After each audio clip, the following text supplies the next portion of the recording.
Welcome to the Instructive Academy. So in the last video we had studied about the contact and the non-contact forces.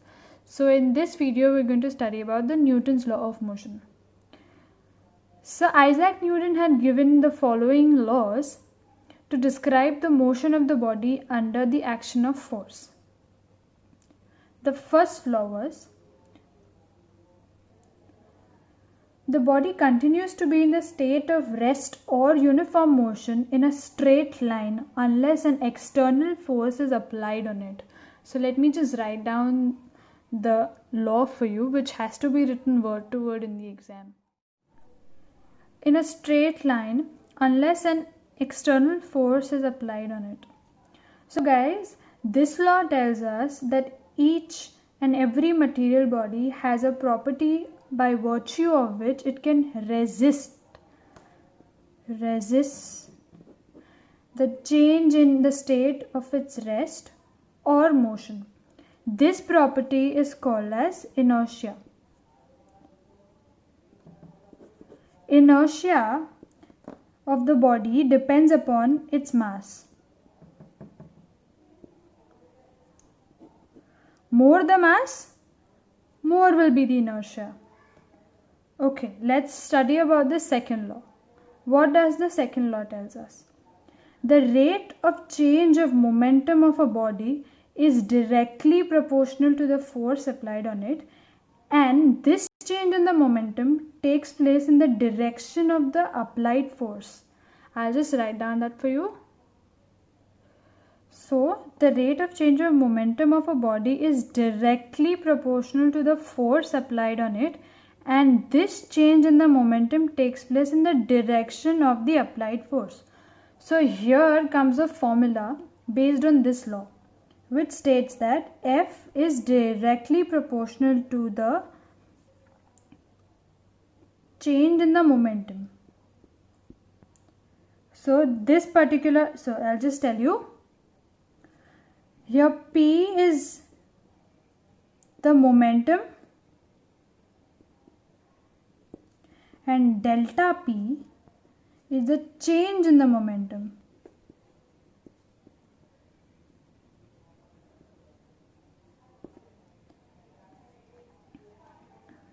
In time delta T. So here delta represents a small change in that quantity.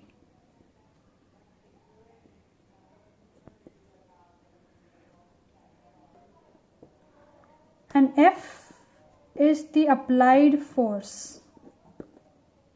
So now we'll talk about the momentum. What exactly do you mean by momentum? The force needed to stop or to move a body depends not only on the velocity, but it also depends upon the mass. So here the product of mass and the velocity of the body is called as a linear momentum. I'll just write down the definition. So the momentum of a body in linear motion is the product of its mass and the velocity. Here the body is in linear motion. We also have something when the body is in rotational motion, and that's called the angular momentum. That we learn in the further videos, but here we are just concentrating on the linear motion. Momentum is denoted by the letter P. So for a body of mass m and a velocity v, the linear momentum is equal to the product of mass and the velocity. So this is the formula of momentum. So it's a vector quantity, and the direction is same as the direction of the velocity.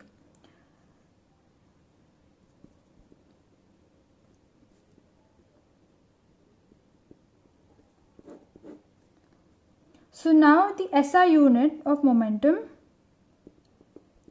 is kg meter per second. Delta P is equal to delta the whole mv. But this here, if the mass remain constant, so obviously the change will only be because of the change in the velocity. So here we can just alter the equation and write it as, because here the mass is going to be constant and only the velocity will vary or change. So in special cases like in atomic particles such as electrons, protons, the mass doesn't remain constant. This is because the electrons and the protons, they travel in the speed of light, that is 3 into 10 raised to 8 meters per second, and thus the mass over here does not remain constant, but it increases with the increase in the velocity. So here this equation can be applied when the velocity is almost equal to c. What c? C is the velocity of light, that is 3 into 10 raised to 8 meters per second. Now when will this relation come into picture?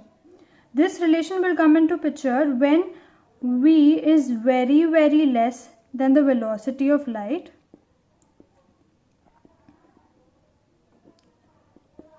and here the mass will not change that much, and so the rate of change of momentum, that can be written as delta p by delta t, which also can be written as delta mv by delta t.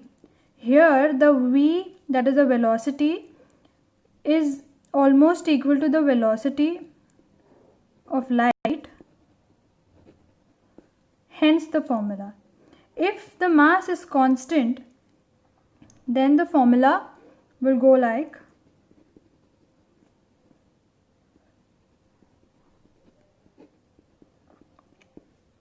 here the velocity is much smaller than the velocity of light and the mass is constant. So as you all know, the quantity delta v by delta t is the rate of change of velocity, which is known as the acceleration. And hence this formula can be written as delta p by delta t is equal to ma. So from the first equation we had studied that F was equal to delta p by delta t. So here we can replace that by F and making a new formula which says F is proportional to ma. Sorry, here we had seen F is proportional to delta p by delta t.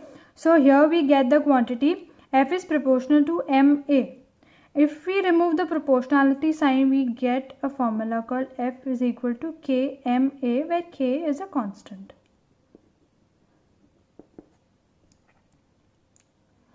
So if we choose the unit of force such that the mass is equal to 1 kg, acceleration is equal to 1 meter per second square, so then we'll get the force as equal to 1 unit of force, and therefore by this formula we get the value of k as 1. So here we have another short definition that we can write about 1 unit force. I'll just write that down for you. So 1 unit force is that. So from the Newton's second law, we conclude that the acceleration produced in the body of a given mass is directly proportional to the force applied on it. That is, A is proportional to F if the mass remained constant, as we had seen in the formula F is equal to ma. This particular equation has come from this formula. So here there is a graph that is formed. So here there is a graph which is plotted for acceleration against the force. Acceleration against the force, and it's a straight line because it's directly proportional to each other. It is a linear graph. So as the acceleration increases, the force increases, or as the force increases, the acceleration increases. Okay, the second thing is the acceleration produced by a given force is inversely proportional to the mass of the body. that is A is inversely proportional to the mass of the body. So if a graph is plotted, acceleration against the mass, the graph will be a hyperbola. To explain this graph, I would like to tell you an example. If we push the skateboard without keeping any mass on it and apply a certain X force, it will reach a particular distance, say 20 centimeters in time t. Now, if we put a mass of say 5 kgs on the skateboard, do you think the skateboard will even reach 20 meters? No. So here, as the mass increases, the acceleration decreases, and hence this graph. Now we are going to study something called as impulse.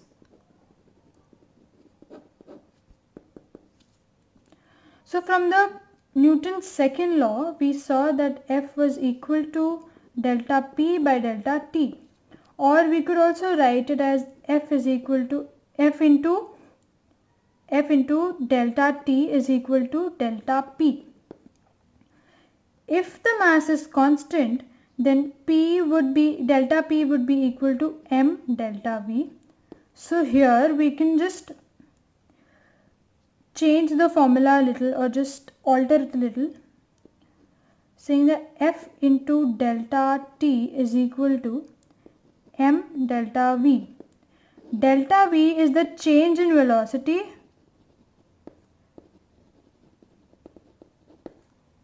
So here we bring into picture final velocity and the initial velocity.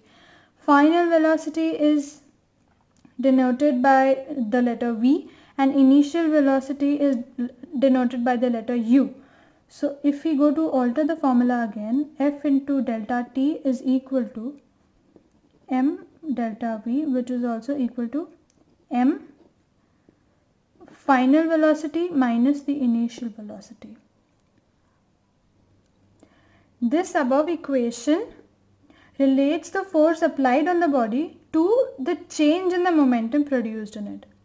So now the change in the momentum of the body depends upon the product of the force and the time interval. So this product is known as the impulse.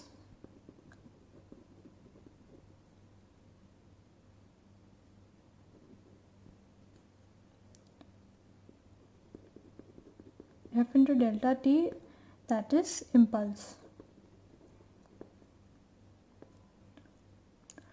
So for example, if the same force is applied on two bodies of different masses for the same time interval, the momentum gained by both the bodies is the same.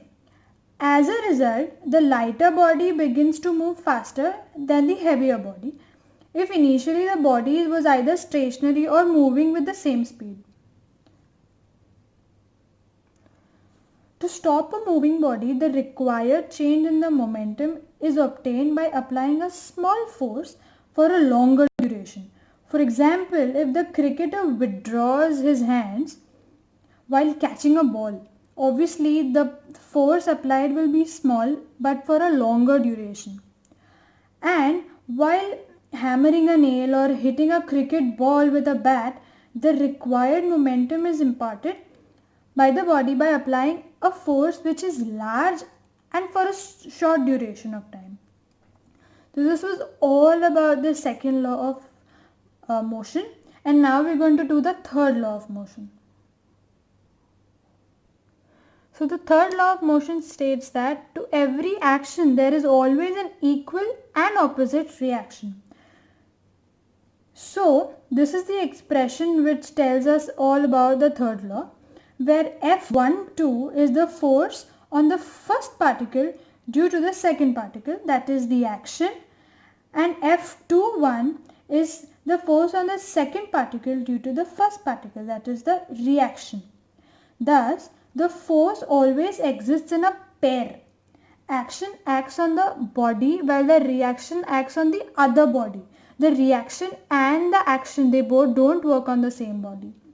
So this was all about all the three laws of motion, Newton's law of motion. I hope you've understood all the formulas and the definitions that we did today. So if you like the video, do turn the black thumb blue and do subscribe to it. Thank you.